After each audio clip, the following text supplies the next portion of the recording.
সব ফুড ব্লগারদের মানে সব কলিগদেরকে বসে ঘুষখোর, অথচ ঘুষখোর ও নিজে রেস্টুরেন্ট থেকে 3 লাখ 4 লাখ টাকা নিয়ে প্রমোশন করবে, ওইটা হয়ে যায় রেমুনারেশন, আর আমরা 20-30 হাজার 40 হাজার টাকা নেই, সেটা হয়ে যায় ঘুষ। ওরে দেখবো আমি স্বপ্নে। ফুড ব্লগিং যে একটা প্রফেশন, এটা দিয়ে যে মানুষ অনেক কিছু অ্যাচিভ করতে পারে, ফ্যান বেস ক্রিয়েট করতে পারে, ইনফ্লুয়েন্সার হইতে পারে, কন্টেন্ট ক্রিয়েট করতে পারে, আর্ন করতে পারে, ফ্যামিলি চালাইতে পারে, এটা বাংলাদেশি মানুষ বুঝাও কেন জানি বুঝে না,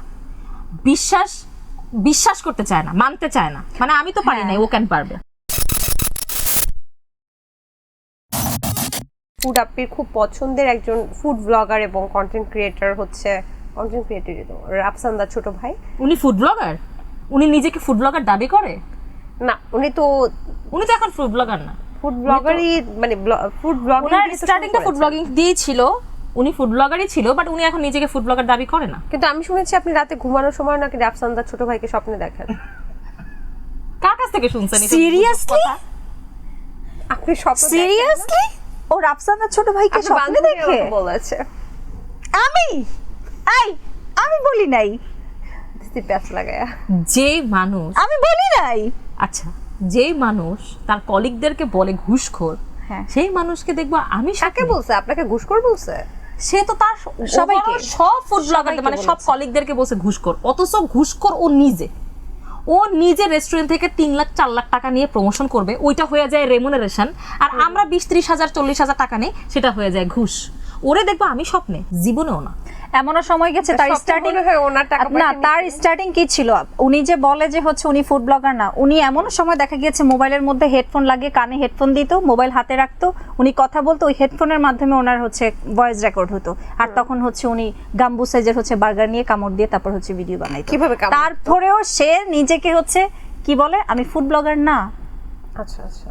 যে মানুষ মানে তার কলিগদেরকে ছোট করে, ডিসরেসপেক্ট করে, সেই মানুষকে স্বপ্ন দেখার তো প্রশ্নই ওঠে না। আর এই জন্যই বাংলাদেশের ম্যাক্সিমাম সাধারণ জনগণ বাংলাদেশে অ্যাটলিস্ট ফুড ব্লগারদেরকে আসলে সেইভাবে মূল্যায়ন করতে পারে না, মনে করে আমরা ফ্রিতে খাই। অথচ ফুড ব্লগিং যে একটা প্রফেশন, এটা দিয়ে যে মানুষ অনেক কিছু অ্যাচিভ করতে পারে, ফ্যান বেস ক্রিয়েট করতে পারে, ইনফ্লুয়েন্সার হইতে পারে, কন্টেন্ট ক্রিয়েট করতে পারে, আর্ন করতে পারে, ফ্যামিলি চালাইতে পারে, এটা বাংলাদেশি মানুষ বুঝাও কেন জানি বুঝে না,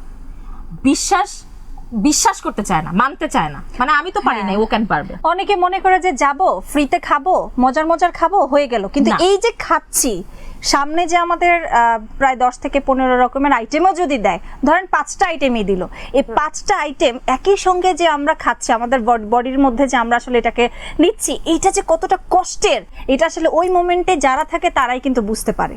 তা আমরা আজকে এই ফুড ব্লগিংটাকে ওইভাবে প্রফেশনালি ভাবে আসলে নেওয়ার কারণে কিন্তু আমরা করতেছি। রাকিন আফসার ভাইয়া একটা কথা বলছিল একটা ইন্টারভিউতে, যে যারা ফুড ব্লগিং করে এদের তো ডেফিনেটলি যে আলসারের প্রবলেম বা লিভারের প্রবলেম, এরা খুব বড় জোর মানে উনি ট্রিগার করে বলেন এই কথাটা, আমি কিন্তু ওনার কথাটাকে পজিটিভলি নিছি, যে কি জানো 40 বছরের মতন বাঁচবে গড়াইও সামথিং, এরকম টাইপের একটা কথাবার্তা বলছিল। আমি পরে চিন্তা করে দেখলাম যে উনি তো ভুল কিছু বলে নাই। আমরা ফুড ব্লগিং করার কারণে যেই পরিমাণ বাহিরের খাবার আমরা ভিতরে ইনটেক করতেছি, যে পরিমাণ ভাজা পোড়া তেল চর্বি খাচ্ছি, এটা যে আমরা মানে আমাদের শরীরের জন্য কতটা ব্যাড এফেক্ট ফেলতেছি, এইটা আপনারা কেউ কল্পনা করতে পারবেন না। এখন বলতে পারেন যে করার দরকার কি, ফুড ব্লগিং ছেড়ে দাও। আরে ভাই, আপনিও তো চাকরি করতেছেন, আপনিও বিজনেস করতেছেন, আপনিও আপনার লাইফ রিস্কে আছেন। আপনি বাইক চালায় যখন কোনো একটা জায়গায় যান, তখন কি আপনি রিস্কে থাকেন না?